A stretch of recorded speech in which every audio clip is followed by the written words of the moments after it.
Hello friends, मैं मन मिश्रा और आप सभी का स्वागत है हमारे यूट्यूब चैनल पर। तो आज हम स्टार्ट करते हैं एक नया चैप्टर जिसका नाम है वाटर रिसोर्सेज। ठीक है, तो हम बात करेंगे आज वाटर की हमारे पास सप्लाईज कितनी है और कैसा कैसा कंजम्पशन हो रहा है और क्या होगा अगर वाटर खत्म हो जाएगा अर्थ से और हम कैसे वाटर को बचा सकते हैं। तो ये पूरा चैप्टर हम इसी के बारे में पढ़ेंगे। तो आइए स्टार्ट करते हैं।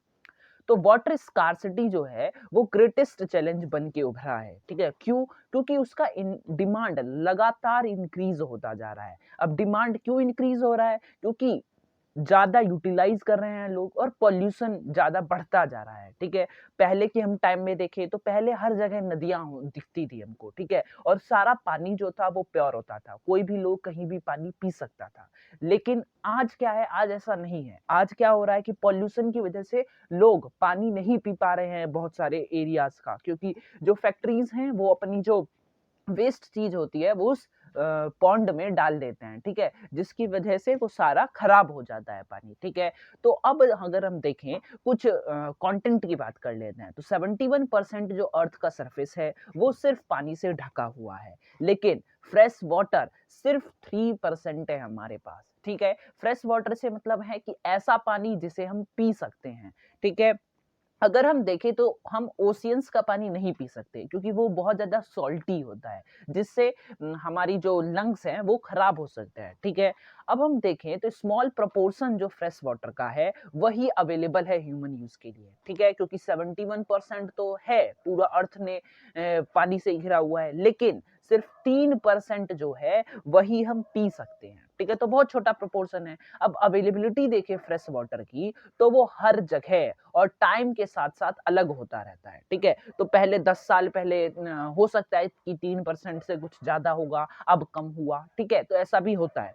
अब बहुत सारे टेंशन भी बढ़ते जाते हैं और लड़ाई भी बढ़ती है। किस पर? शेयर करने पर। किसको? वाटर पर, जो कि स्केयर रिसोर्सेज है, जो बहुत कम मिल जाता है। ठीक है, ऐसा हम देखेंगे पंजाब और हरियाणा के बीच में ऐसा हुआ था कि उन दोनों ने मतलब पानी के लेकर उनके बीच में झड़प हुई थी। ठीक है, जो बाद में जाके सेंट्रल गवर्नमेंट या कोर्ट जो होती है उन्होंने सुलझाया था। अब हम वाटर की असेसमेंट करेंगे कि कैसे उसको यूज करा जाए, एफिशिएंट यूज कैसे कर सकते हैं, कंजर्व करना सीखेंगे वाटर का। ये जरूरी बन गया है डेवलपमेंट को इंश्योर करने के लिए। ठीक है, वाटर रिसोर्सेज अब हम इंडिया में देखते हैं तो इंडिया के पास 2.45% है वर्ल्ड के सरफेस एरिया का। ठीक है, जितना भी वर्ल्ड का सरफेस एरिया है उसका 2.45% वर्ल्ड कंज्यूम कर इंडिया कंज्यूम करता है।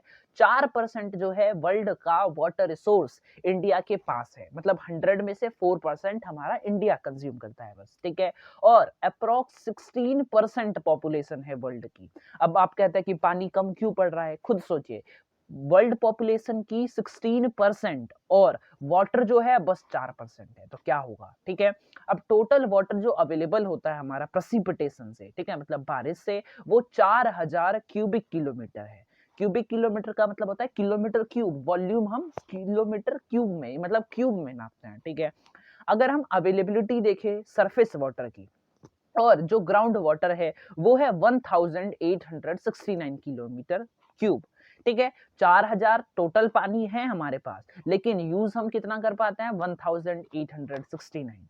इसमें से क्या है, लगभग 60% जो है हम उसे बेनिफिशियल यूज कर पाते हैं। इसका मतलब अच्छी तरह से यूज कर पाते हैं और सब हम वेस्ट कर देते हैं। तो टोटल यूटिलाइजेबल वाटर रिसोर्स क्या है जो हम यूज करते हैं? 1122 क्यूबिक किलोमीटर। ठीक है, ये कुछ डेटा हैं जो हम थोड़ा सा याद कर सकते हैं। ठीक है, अब 4 मेजर सोर्सेज हैं सरफेस वाटर के। ठीक है, जो सरफेस पे पानी बहता है उसके, वो क्या क्या है? रिवर्स, लेक्स, पॉन्ड्स और टैंक्स। कंट्री में देखिए हम अपनी इंडिया में तो 10,360 रिवर्स हैं और सबकी जो ट्रिब्यूटरीज हैं, ट्रिब्यूटरीज मतलब उनकी जो साथी हैं, नदी की जो साथियां हैं, वो 1.6 किलोमीटर लगभग सभी हैं। ठीक है, तो समझ लीजिए आप कि 10,360 रिवर्स हैं और उसकी मल्टीप्लाई अगर आप 1.6 किलोमीटर से कर दे तो इतना कुछ एरिया हमारा सिर्फ रिवर्स और पॉन्ड्स ने घेर रखा है। अगर हम एनुअल फ्लो देखें रिवर बेसिन्स का, मतलब जो भी रिवर बहती है इंडिया में, वो अप्रोक्स इतने किलोमीटर बहती है, मतलब 1869 क्यूबिक किलोमीटर बहती है। जबकि टोपोग्राफिकल, हाइड्रोलॉजिकल और दूसरे कंस्ट्रेंट्स की वजह से लगभग 690 क्यूबिक किलोमीटर जो है वो सरफेस वाटर का यूटिलाइज हो पाता है। ठीक है, टोपोग्राफिकल हम बहुत दिनों से मतलब सालों से पढ़ते आ रहा है कि टोपोग्राफिकल का मतलब है रिलीफ, कि कहीं पर माउंटेन्स है, प्लेट्यूज है, उनकी वजह से गायब हो जाता है पानी। ठीक है, और हाइड्रोलॉजिकल कंस्ट्रेंट हो सकता है कि कहीं पर गर्मी ज्यादा है तो जो पानी है वो वेपर बन जाता है, उसकी वजह से और भी अलग अलग कंस्ट्रेंट की वजह से हम सिर्फ 690 क्यूबिक किलोमीटर पानी यूटिलाइज कर सकते हैं, कर पाते हैं। अगर अब हम देखते हैं ग्राउंड वाटर रिसोर्सेज, अभी हमने देखा सरफेस वाटर रिसोर्सेज, तो आइए पढ़ते हैं जो टोटल रिप्लेनिशेबल ग्राउंड वाटर रिसोर्सेज है हमारी कंट्री में जिसे हम यूज कर सकते हैं, वो है 432 क्यूबिक किलोमीटर। ठीक है, ग्राउंड वाटर यूटिलाइजेशन जो है वो पंजाब, हरियाणा, राजस्थान और तमिलनाडु स्टेट्स में बहुत ज्यादा है। ठीक है, जबकि कुछ ऐसे स्टेट्स हैं जैसे कि छत्तीसगढ़, उड़ीसा और केरल जहां पे बहुत कम है। वहीं पर गुजरात, उत्तर प्रदेश, बिहार, त्रिपुरा और महाराष्ट्र जैसे स्टेट हैं जो ठीक ठाक पानी यूज करना है, कि ना ज्यादा कर लिया और ना ज्यादा बहुत कम करा। ठीक है, अब हम बात करते हैं लगून्स की और बैक वाटर्स की। इंडिया का एक वास्ट कोस्ट लाइन है, जैसा कि आप देखते हैं हमारा इंडिया कुछ ऐसा है। ठीक है, वी शेप जैसा है, तो यहाँ पे जो पूरा पानी है, ठीक है, तो यहाँ पर लगून्स और बैक वाटर्स बनते हैं, तो वास्ट कोस्ट लाइन है। और जो कोस्ट है वो बहुत ज्यादा बड़ा है बहुत सारे स्टेट्स के लिए, इनकी वजह से क्या होता है, लगून्स और लेक्स बन जाते हैं। ठीक है, अब जैसे कि केरल की स्टेट में देखो, उड़ीसा में देखो और वेस्ट बंगाल में देखो, तो वास्ट सरफेस वाटर रिसोर्स है उनके पास, इन्हीं की वजह से लगून्स और लेक्स भी वहां पर बन जाते हैं। वाटर जो होता है वो जनरली ब्रैकिस होता है। ब्रैकिस का मतलब क्या होता है कि नमकीन खारा पानी होता है। ठीक है, इन वाटर बॉडीज में, और ये फिशिंग के लिए और कुछ पैडी क्रॉप्स को उगाने के लिए और कोकोनट को उगाने के लिए जरूरी होता है, क्योंकि आपने देखा होगा कोकोनट जो होता है वो मोस्टली जो लगून्स और बैकवाटर्स हैं उनके साइड में ही होता है। ठीक है, अब हम देखते हैं कि डिमांड कितना हो रहा है और यूटिलाइज कितना कर पा रहे हैं और कहाँ सबसे ज्यादा यूटिलाइज हो पा रहा है। तो एग्रीकल्चर जो है वो लगभग सरफेस और ग्राउंड वाटर यूटिलाइजेशन सबसे ज्यादा करता है। 89% वो लेता है हमारा सरफेस वाटर का और 92% लेता है ग्राउंड वाटर यूटिलाइजेशन का। ठीक है, तो एग्रीकल्चर जो है 89% वाटर लेता है अपना सरफेस से और 92% लेता है ग्राउंड वाटर से। वहीं पर इंडस्ट्रियल सेक्टर में देखें तो 2% पानी लेता है सरफेस वाटर यूटिलाइजेशन से और 5% लेता है ग्राउंड वाटर से। ठीक है, अब डोमेस्टिक सेक्टर जो है, ठीक है, डोमेस्टिक सेक्टर मतलब जो हम घर में यूज करते हैं, वो 9% है सरफेस वाटर यूटिलाइजेशन में, मतलब ग्राउंड वाटर से 9% ज्यादा है। ठीक है, सरफेस वाटर में। अब डिमांड देखें हम वाटर की किसके लिए, इरिगेशन के लिए। तो एग्रीकल्चर में वाटर जो है वो मेनली इरिगेशन के लिए यूज होता है। इरिगेशन जरूरी होता है किसकी वजह से, वेरिएबिलिटी इन रेनफॉल की वजह से, मतलब रेनफॉल जो है, बारिश जो है कभी ज्यादा हो जाती है कभी कम हो जाती है, उसकी वजह से। ठीक है, उसको इक्वल करने के लिए। और बहुत सारा ऐसा पोर्शन हमारी कंट्री में जो रेनफॉल में आता है, मतलब जिस जहाँ पर रेनफॉल बहुत कम होता है और ड्रॉट प्रोन होता है, यहाँ पर ड्रॉट आमतौर पर आ जाते हैं। अब इरिगेशन अगर हम करते रहे लगातार तो उसकी वजह से मल्टीपल क्रॉपिंग पॉसिबल है। मतलब एक हमने फसल उगाई, उसके बाद हमने फसल कटाई करी और तुरंत हमने पानी डाल दिया खेतों में उसके मिट्टी को लूज करने के लिए, फिर हमने दोबारा नया क्रॉप उगा लिया। ठीक है, अगर ऐसा नहीं होगा, अगर ऐसा नहीं होगा तो क्या होगा कि हमने एक क्रॉप उगाई और एक क्रॉप के बाद हम बारिश की वेट करेंगे कि जब बारिश आएगा उसके बाद हम क्या करेंगे कि वापस वो लूज हो जाएगी मिट्टी और फिर हम आगे क्रॉप करेंगे। ठीक है, तो उससे बहुत ज्यादा टाइम वेस्ट हो जाता है। और जो इरिगेशन है उसकी वजह से प्रोडक्टिविटी बहुत ज्यादा होती है। हाई यील्डिंग वैरायटीज जो है क्रॉप्स की, उन्हें रेगुलर मॉइस्चर चाहिए होता है, जो पॉसिबल तभी हो पा सकता है जब इरिगेशन सिस्टम जो है वो हमारा डेवलप्ड हो। अब वाटर प्रॉब्लम्स के हम कुछ मतलब जो वाटर प्रॉब्लम्स आ रहे हैं उनको कुछ देख लेते हैं।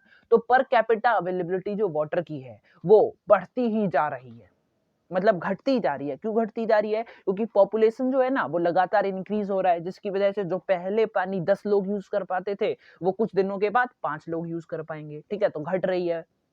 अब अवेलेबल वाटर रिसोर्सेज जो हैं वो पॉल्यूटेड भी हो रहे हैं, किसकी वजह से? इंडस्ट्रियल वजह से, एग्रीकल्चरल और डोमेस्टिक एफ्लुएंट्स की वजह से, कि हमने अपने घर का कपड़ा है उसे जाके वाटर में डाल दिया, तो वाटर जो है वो पीने लायक नहीं बचा, ठीक है, जिसकी वजह से जो यूजेबल वाटर रिसोर्स भी है वो भी कम होता जा रहा है।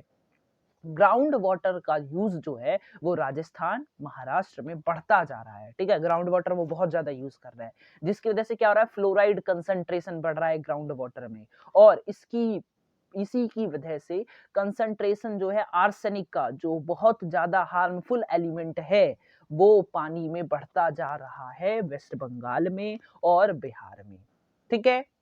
अब हम देखते हैं कि वाटर क्वालिटी डिटेरियोरेट हो कैसे रही है, इसका मतलब है कि वाटर क्वालिटी कैसे खराब हो रही है और क्यों खराब हो रही है, ठीक है। तो वाटर क्वालिटी का मतलब है प्योरिटी ऑफ वाटर, कि कितना प्योर है वाटर, और जो हमें सब्सटेंस नहीं चाहिए वो उससे कितना फ्री है वाटर हमारा। तो वाटर पॉल्यूट हो जाता है फॉरेन मैटर से, जो भी बाहर से मैटर गिरते हैं उनसे, जैसे कि माइक्रो ऑर्गेनिज्म गिर गया, केमिकल्स गिर गए, इंडस्ट्रियल और अदर वेस्ट गिर गए उससे। अब ऐसे मैटर्स जो हैं वो खराब कर देते हैं वाटर की क्वालिटी को और उसे अनफिट बना देते हैं ह्यूमन के यूज के लिए।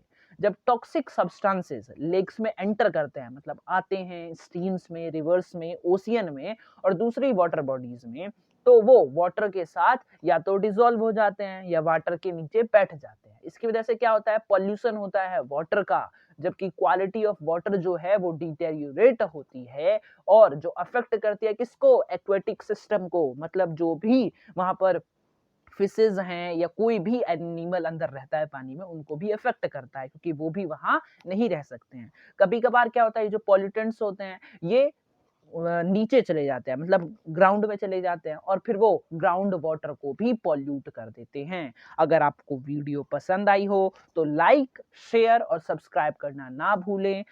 अगली वीडियो जल्दी ही आएगी। Thank you so much.